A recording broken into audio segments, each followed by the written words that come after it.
വയനാട് ചീരാലിൽ ജനവാസ കേന്ദ്രത്തിൽ വീണ്ടും പുലി ഇറങ്ങി. കുറ്റിക്കമ്പാളി സ്വദേശി കുട്ടന്റെ 5 കോഴികളെ പുലി പിടികൂടി. തൊട്ടടുത്ത തോട്ടത്തിലേക്ക് പുലി ചാടിയതായി നാട്ടുകാർ പറഞ്ഞു.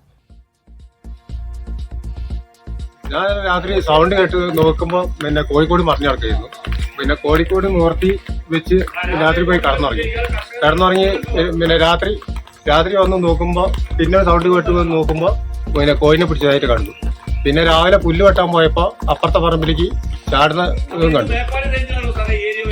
ആ അപ്പുറത്തെ പുല്ല് വെട്ടാൻ പോയപ്പോൾ നാണിയാക്കാന്റെ പറമ്പിലേക്ക് അങ്ങോട്ട് ആ നെറ്റൊക്കെ നീക്കി ചാടുന്നതും കണ്ടു. കാരണം പശുവിനും പോത്തിനും പുല്ല് വെട്ടാൻ രാവിലെ ഇറങ്ങാനും പറ്റില്ല, ഏത് സമയത്ത് പോകാനും പറ്റില്ല. അതിന് അടിയന്തരമായ ഇടപെടലുണ്ട്. അവിടെ ഇത് നഷ്ടപരിഹാരം കിട്ടുക വേണം.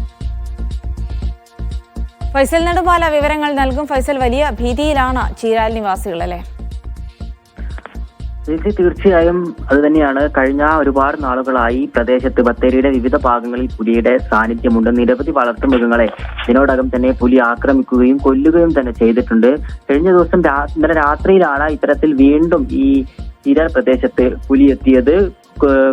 കുറ്റിക്കമ്പാളി കുട്ടന്റെ 5 കോഴികളാണ് പുലി പിടികൂടിയത്. ഇന്ന് രാവിലെ നാട്ടുകാർ പുലിയെ കണ്ടിട്ടുമുണ്ട്. മുൻപ് ഇതേ പ്രദേശത്ത് പുലിയുടെ സാന്നിധ്യം സ്ഥിരീകരിച്ച സാഹചര്യത്തിൽ പുലിക്കായി കൂട് വെക്കുകയൊക്കെ ഉണ്ടായിരുന്നു. എന്നാൽ ഈ പുലി ഇതുവരെ കൂട്ടി കുടുങ്ങുന്ന ഒരവസ്ഥയൊന്നും ഉണ്ടായിട്ടില്ല. വീണ്ടും പുലിയുടെ ആക്രമണം ഉണ്ടായതോടെ ആളുകളൊക്കെ വലിയ ഭീതിയോടെയാണ് കഴിയുന്നത്.